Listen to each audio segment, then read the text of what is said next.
ഇന്നത്തെ എൻ്റെ യാത്ര ചെപ്പാറയിലേക്കാണ്. തൃശ്ശൂർ ജില്ലയിലെ ചെപ്പാറ റോക്ക് ഗാർഡനിലേക്കാണ്. അത്താണിക്കടുത്തുള്ള ചെപ്പാറയിലേക്ക്. അത്താണിയിൽ നിന്ന് ഏകദേശം 7 കിലോമീറ്ററാണ്. തൃശ്ശൂർ ടൗണിൽ നിന്ന് ഏകദേശം 17 കിലോമീറ്ററോളം സഞ്ചരിച്ച് ചെപ്പാറ റോക്ക് ഗാർഡൻ്റെ അടുത്തേക്ക് എത്തിച്ചേരാം. വാഹനങ്ങളെല്ലാം ഇവിടെ പാർക്ക് ചെയ്ത് വശങ്ങളിലാക്കി കൊണ്ട് പാർക്ക് ചെയ്ത് അതിനുശേഷം ഈ പാറൻ്റെ മുകളിലേക്ക് നടന്ന് കൈവരികളൊക്കെ ഉണ്ട്. അതൊക്കെ ശേഷം നടന്നു തന്നെ മുകളിലേക്ക് കയറാം.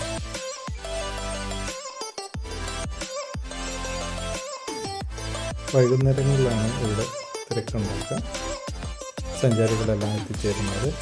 തൃശ്ശൂരുകാർക്ക് വൈകുന്നേരങ്ങളിൽ ഇപ്പം കാറ്റുകൊണ്ട് വിശ്രമിക്കാൻ പറ്റിയ ഒരിടം തന്നെ എന്ന് പറയാം.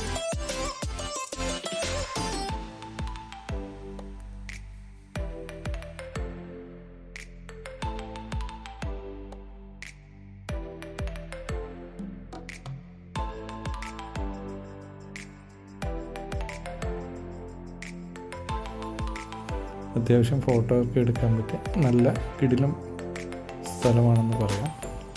പിന്നെ ഈ പാറപ്പുറത്ത് നല്ല ഗ്രിപ്പുണ്ട്, അത്യാവശ്യം ഗ്രിപ്പുണ്ട്. വഴുക്ക് കുറവാണ് എങ്കിലും ശ്രദ്ധിക്കണം. കുട്ടികളൊക്കെ സൈഡിൽ കൂടെ നടന്ന് വശങ്ങളിലേക്ക് പോകുന്ന സമയത്ത് വീണ് പോകരുത്, ശ്രദ്ധിക്കേണ്ടതാണ്. നല്ല കാറ്റ് വീശുന്നുണ്ട്, നല്ല കാറ്റ്. വൈകുന്നേരങ്ങളാകുമ്പോൾ ഇവിടെ വന്നിരിക്കാൻ ഒന്ന് വേറെ തന്നെയാണ്. ഇവിടെ നിന്ന് താഴെ നോക്കുമ്പോൾ മനസ്സിനൊരു കുളിർമ തന്നെയാണ്.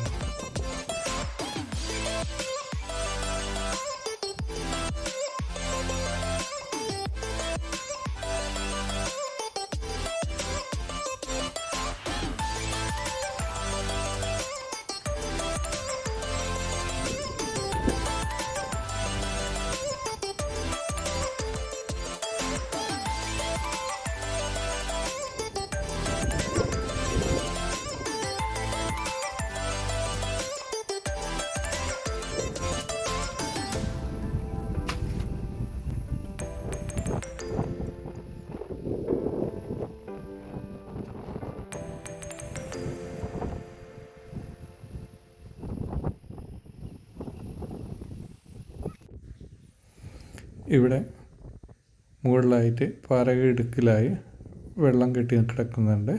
ഒരു തടയണ പോലെ ചെറിയൊരു കുളം പോലെ തന്നെയാണ്. വെള്ളം ഒലിച്ചിറങ്ങുന്ന, മഴ പെയ്ത വെള്ളം ഒലിച്ചിറങ്ങി ഇവിടെ ഒരു തടാകം പോലെ സ്ഥിതി ചെയ്യുന്നുണ്ട്. നല്ല രസമാണ് കാണാൻ. ഇതിൻ്റെ അടുത്ത് നിന്ന് ഫോട്ടോ എടുക്കുമ്പോൾ ഒരു ഭംഗി തന്നെയാണ്.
നല്ല കാറ്റ് വീശുന്നുണ്ട് ഇവിടെ.